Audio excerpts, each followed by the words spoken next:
श्री कृष्णा धार्मिक व्रत कथा में आपका दिल से स्वागत है। आज हम सुन रहे हैं बड़ी सुंदर और प्यारी एक कथा। कभी भी ऐसा आहार ग्रहण न करें जो भगवान को भोग न लगा सके।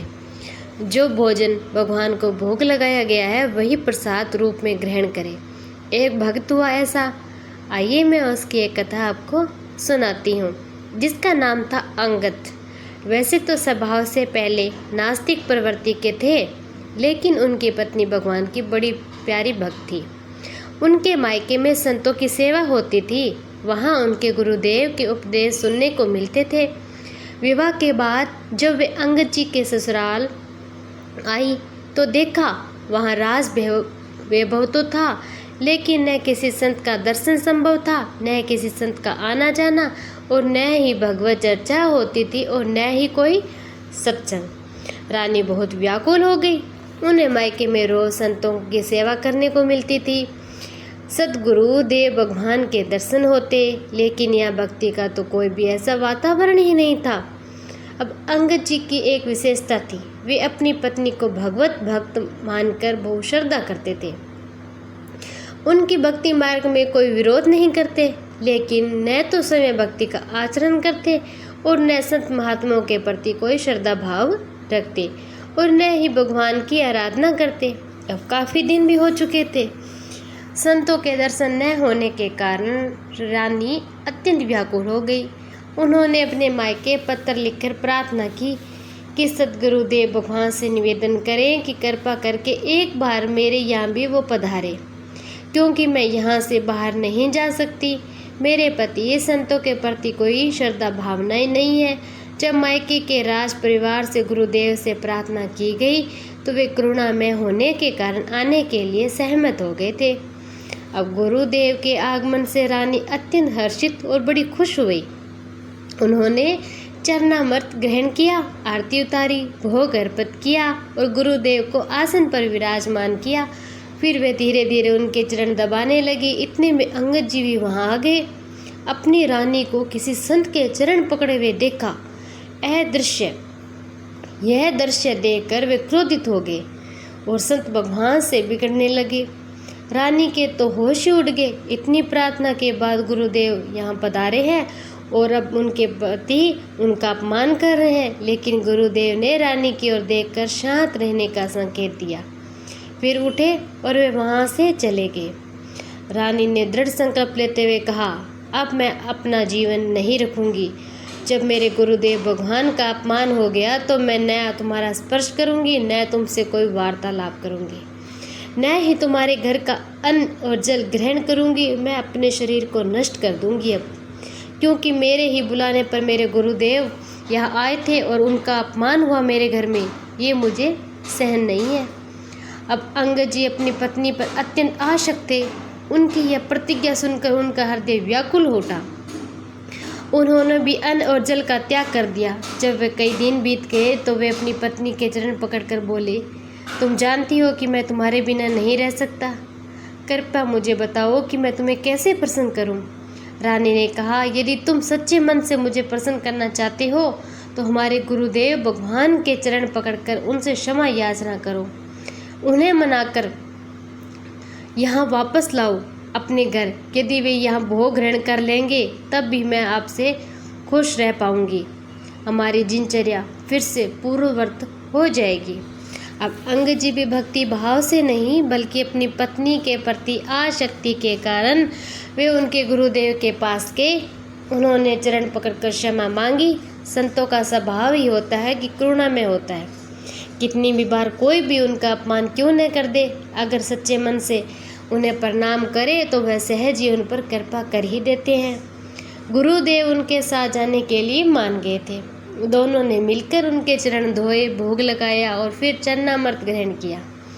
हालांकि अंगद की ऐसी भक्ति नहीं थी, बल्कि अपनी पत्नी को प्रसन्न करने के लिए ये सब वो कर रहा था। पर जैसे ही गुरुदेव का चरणामृत ग्रहण किया, उनके हृदय में पश्चाताप होने लगा। वे सोचने लगे, मैं कितना नास्तिक रहा हूँ ना, संतों के प्रति कितनी मेरी दुर्भावना रही है। देखो ये संत कितने कृपालु है। अब उनकी बुद्धि जो पहले विपरीत चिंतन कर रही थी, अभी उनके अनुकूल चिंतन करने लगी। उन्होंने अपनी पत्नी से कहा, हमारा अब तक का जीवन व्यर्थ गया, मुझे बताओ कि भक्ति कैसे करें। धीरे धीरे वे ठाकुर की सेवा में लगे, उनका सहयोग करने लगे। अब बिना भोग लगाए वे कुछ भी नहीं खाते थे।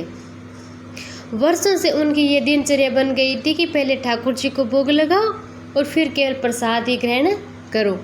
साथ ही अंगद जी ने 4 पार्षद नियुक्त कर दिए थे, जिनका कार्य था कि जहाँ कहीं भी संत दिखाई दे उन्हें घर बुलाकर उन्हें घर पर लाया जाए। अब अंगद जी भी बहुत वीर पुरुष थे, राजा के भतीजे भी थे। एक बार उन्होंने किसी राजा पर आक्रमण किया, विजय प्राप्त कर उनका मुकुट जीत कर ले आया। उस मुकुट में 101 हीरे जड़े थे, जिसमें एक हीरा अत्यंत ही अमूल्य था।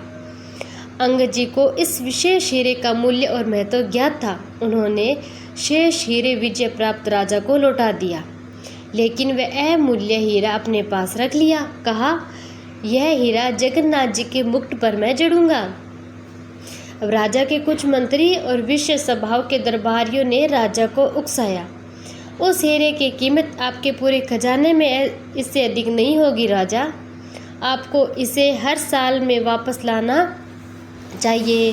राजा से अंगद जी से आग्रह किया, कृपया वह हीरा हमें दे दीजिए। लेकिन अंगद जी तो अड़िग रहे, नहीं, ये हीरा मैं तुम्हें नहीं दूंगा, ये मेरे जगन्नाथ जी के मुकुट में मैं लगाऊंगा। मनुष्य की बुद्धि बदलने में देर नहीं लगती। राजा की बुद्धि में भी विकार आ गया। उसने ठान लिया कि अंगद जी को मार दिया जाए, लेकिन क्योंकि वे उसके चाचा थे, उन्हें सीधे मारना उचित नहीं लगा, वरना राज दरबार में निंदा होगी। राजा ने एक षड्यंत्र रच दिया। उसने अंगद जी से कहा, बहन, जो राजमहल की रसोई तैयार करती है ना, अपने पक्ष में करने का प्रयास किया। राज परिवार में भोजन अत्यंत ही विश्वसनीय लोगों द्वारा ही बनाया जाता है। अंगद जी की बहन इसी कार्य में लगी हुई थी। राजा ने उसे लालच दिया, तुम जितना धन मांगोगी मैं उतना तुम्हें दूंगा, बस तुम अंगद जी के भोजन में ये विष मिला दो। अब राजा ने अपने सामने विष ला कर दिया और उसे भोजन में मिला दिया। अंगद जी को इस षड्यंत्र का कोई आभास ही नहीं था। जैसा उसका नियम था कि उन्होंने भोजन को सबसे पहले अपने ठाकुर जी को भोग लगाना और फिर भोजन करना। अंगद जी की बहन की बेटी, जो प्रतिदिन उनके साथ बैठकर भोजन करती थी, अचानक घर से गायब कर दी गई। अंगद जी ने पूछा, आज बिटिया कहाँ है, उसे भी बुलाओ। बहन ने झूठ बोलकर कहा, वे खेलने चली गई भैया। तो अंगद जी ने कहा, नहीं, जब तक वो नहीं आएगी तब तक मैं भोजन नहीं करूँगा। उनके शब्दों का गहरा प्रभाव उनकी बहन पर पड़ा। यह विचार करने लगी कि जो व्यक्ति मेरी पुत्री से इतना प्रेम करता है, क्या मैं उसे विष दे सकती हूँ, उसे मार सकती हूँ। उसने रोते हुए कहा, भैया भोजन मत ग्रहण करना। अंगद जी चौंक गए। क्यों? वह फूट फूट कर रोने लगी। राजा ने मुझे लोभ दिया था कि मैं तुम्हारे इस भोजन में विष भर दूं। मैंने इस भोजन में विष मिला दिया। अंगद जी ने अपनी बहन से कहा, तुम चिंता करने की तुम्हें आवश्यकता ही नहीं है। मैंने ये भोजन सबसे पहले अपने ठाकुर जी को दिया है।